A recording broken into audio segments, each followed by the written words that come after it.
Hello दोस्तों, जय श्री कृष्णा। श्री गणेश चतुर्थी व्रत कथा। श्री गणेश चतुर्थी व्रत कथा को लेकर एक पौराणिक कथा प्रचलन में है। कथा के अनुसार एक बार भगवान शंकर और माता पार्वती नर्मदा नदी के निकट बैठे थे। वहाँ देवी पार्वती ने भगवान भोलेनाथ से समय व्यतीत करने के लिए चौपड़ खेलने को कहा। भगवान शंकर चौपड़ खेलने के लिए तो तैयार हो गए, परंतु इस खेल में हार जीत का फैसला कौन करेगा, इसका प्रश्न उठा। इसके जवाब में भगवान भोलेनाथ ने कुछ तिनके एकत्रित कर उनका पुतला बना दिया। उस पुतले की प्राण प्रतिष्ठा कर दी और पुतले से कहा कि बेटा, हम चौपड़ खेलना चाहते हैं, परंतु हमारी हार जीत का फैसला करने वाला कोई नहीं है, इसलिए तुम बताना कि हम में से कौन हारा और कौन जीता। यह कहने के बाद चौपड़ का खेल शुरू हो गया। खेल 3 बार खेला गया और संयोग से तीनों बार पार्वती जी जीत गई।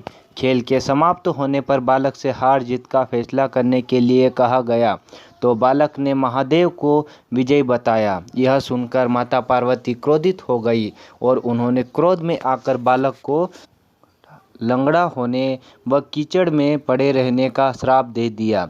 बालक ने माता से काफ़ी माफ़ी मांगी और कहा कि मुझसे अज्ञानतावश ऐसा हुआ, मैंने किसी द्वेष में ऐसा नहीं किया। बालक ने क्षमा मांगने पर माता ने कहा कि यह गणेश पूजन के लिए नाग कन्याएं आएंगी, उनके कहे अनुसार तुम गणेश व्रत करो, ऐसा करने से तुम मुझे प्राप्त करोगे। यह कहकर माता भगवान शिव के साथ कैलाश पर्वत चली गई। ठीक 1 वर्ष बाद उस स्थान पर नाग कन्याएं आई। नाग कन्याओं से श्री गणेश के व्रत की विधि मालूम करने पर उस बालक ने 21 दिन लगातार गणेश जी का व्रत किया। उसकी श्रद्धा देखकर गणेश जी प्रसन्न हो गए और श्री गणेश ने बालक को मनोवांछित फल मांगने के लिए कहा। बालक ने कहा कि विनायक, मुझ में इतनी शक्ति दीजिए कि मैं अपने पैरों से चलकर अपने माता पिता के साथ कैलाश पर्वत पर पहुंच सकूं और वह यह देख प्रसन्न हो। बालक को यह वरदान दे श्री गणेश अंतर्ध्यान हो गए। बालक उसके बाद कैलाश पर्वत पर पहुंच गया और अपने कैलाश पर्वत पर पहुंचने की कथा उसने भगवान महादेव को सुनाई।